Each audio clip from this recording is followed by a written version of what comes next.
Welcome everyone to this week's debate on whether having multiple partners is immoral. It's a pleasure to see so many of the new people here tonight. Tonight we have 4 speakers. Those are Crimson Alpha, Shingen, Felix, and Kyle. Unfortunately, Kyle can't be here tonight, so his speech will be read out by Texan. The way these debates work is that each speaker will have 5 minutes to give their point of view on voice. After each speaker, we'll take some questions. So, I don't think there's a need for any further ado. I'll call our first speaker, arguing that having multiple partners is immoral. That will be Felix. So, the question is having multiple partners immoral? And I believe, yes, it is, but I want to dive more into why. I think, one, you'll be more likely to break up and help hurt yourself and others, and you'll be putting every partner you have sex with at a higher risk of STDs. So these are the principal points I've considered determining why having multiple partners is immoral.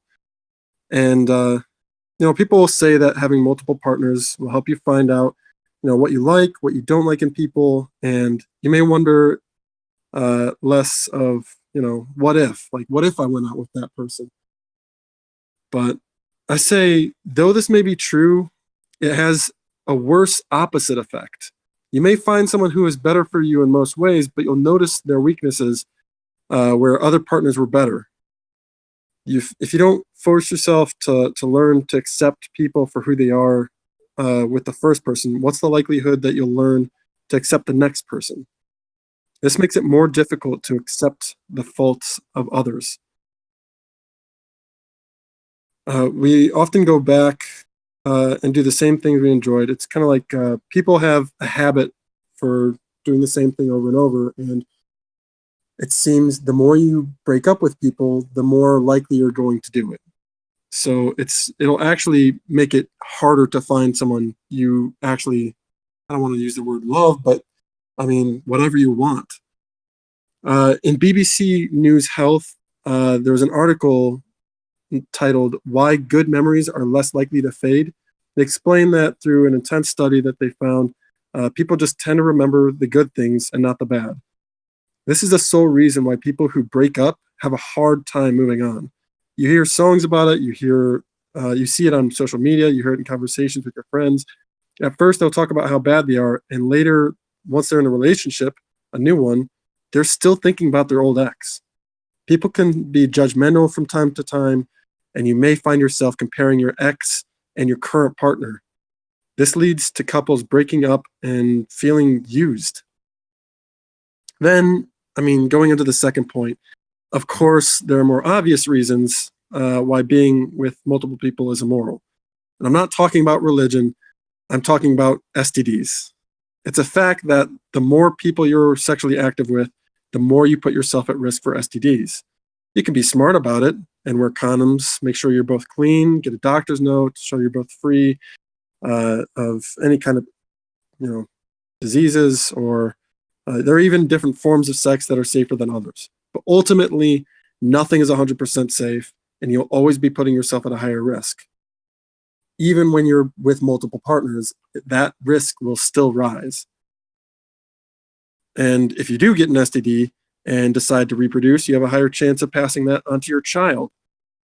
Or if you want to continue having sex and you have an STD, you'll have a higher chance of passing it on to others.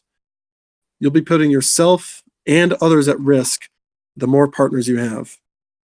So overall, having multiple partners isn't just a bad idea, but you're hurting everyone around you. And that's all I have. Thank you. Thank you very much for that speech, Felix. I expect you'll have roused some quite strong opinions there. Yeah, I kind of figured. Cinderstars, who earlier mentioned that they themselves are in a polyamorous relationship. Whenever you're ready. Okay, sorry if I pause quite a bit. I have trouble speaking in public. With the point that you rose that it would be hard to find someone you want in life, the point of being polyamorous is to have more than one person who is what you want. So how would you, I guess, put that into perspective with that? Typically, and I'm not saying this isn't going to work for most people, but it's just statistically it doesn't usually happen, and that's often because of loyalties are broken. People feel like they're not. They feel like they're taken for granted, and when you start kind of comparing people, it gets a bit dodgy. So you're still you still have a good chance of hurting someone. I'm not saying it will happen all the time, but I guess I guess in a way you could say it's statistically immoral. Thank you very much. And Cinder, that was fine. You spoke very well there. We have more questions. Crawford. Thank you. I guess my first question is, what is meant by immoral? So defining immoral, what it is to be immoral. My own definition, I know it's a very subjective kind of thing, and a lot of this is kind of covered in religions and different societies, and it depends on where you go, who you're with, what what the social norm is, stuff like that. But my own kind of form of what's immoral is whether you're a good person or a bad person, and a good person to me is someone who treats others well with respect and tries not to hurt other people. And hurting other people is usually difficult to avoid in having multiple partners, because you're always going to be judging people a lot more. And it's just, it's difficult. So do all of the partners know? No, sorry. There's more questions, so I have to move Sorry. on. You can come back to the back and forth later when we move to a bit more of an informal discussion. Shingen. I don't exactly know how to put it as a question, but basically you mentioned that it's wrong to have multiple partners because, like, statistically you have a higher chance of catching an STD and later spreading it to your offspring or your next partners.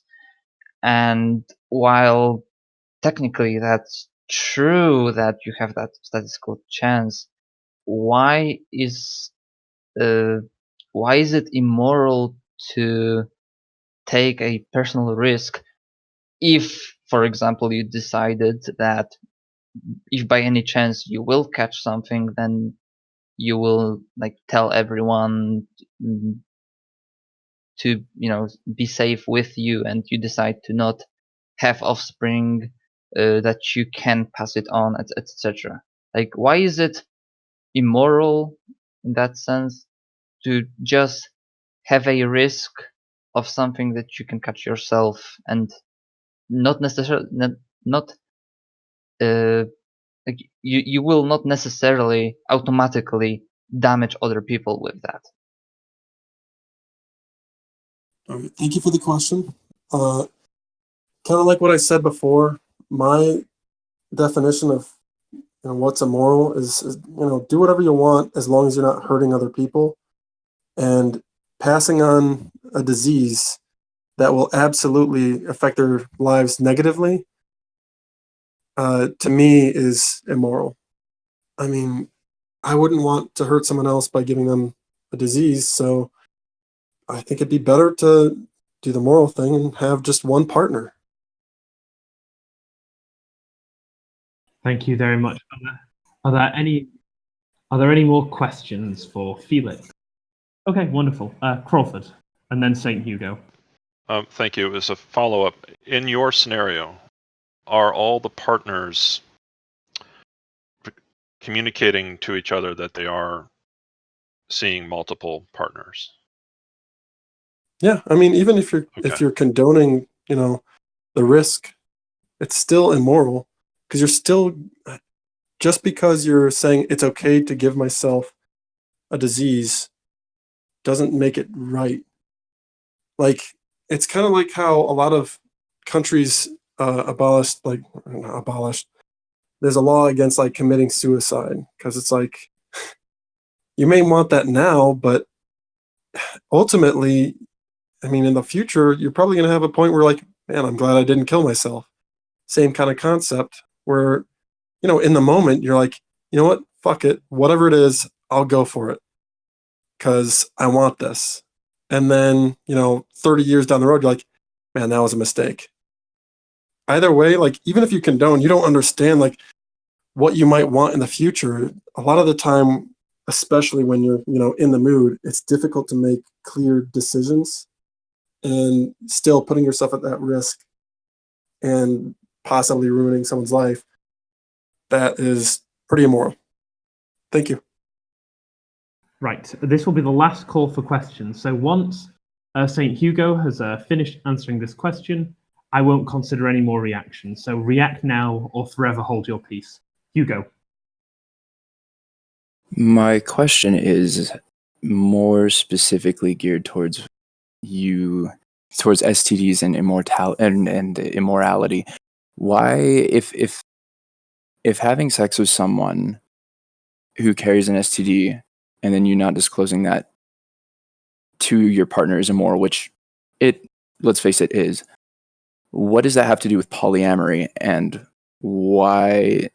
That seems like a very general thing. How is that specific to polyamory in general? I mean, you could have tons and tons and tons of different partners sexually in college and high school in your general life, and still carry the same risk of getting an STD regardless.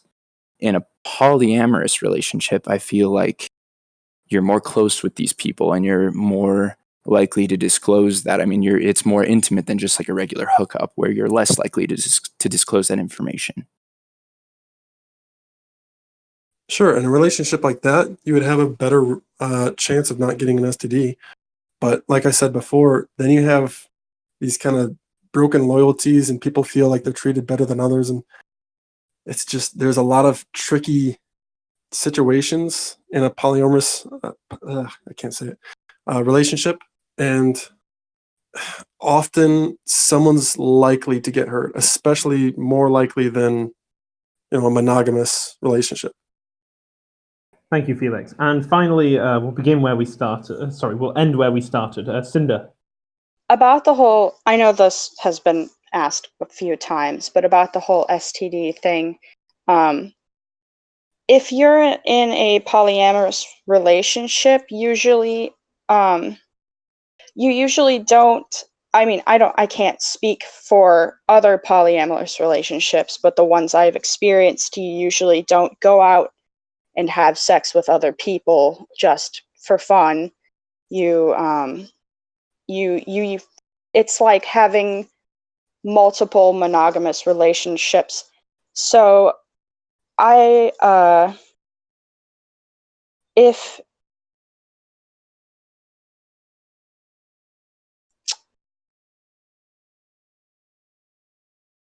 all right, I think I'll probably pass since I can't finish my question. Okay, let me try and put an end onto that sentence. Do you think that your speech proves, in fact, that there's nothing immoral about polyamorous relationships, Felix, but that simply passing on STDs, not properly communicating to your partners, and being dishonest with your partners are all immoral attitudes? Rather, there's nothing immoral about the practice of having multiple partners. It simply increases the incidence of other things that might be immoral. That is exactly it. Yeah. Right. It's so not necessarily that. Immoral. It's not necessarily that having multiple partners is immoral. It's that it leads to things that are immoral, which then, if it's directly related, it in itself is immoral. Right. Thank you for that answer, Felix.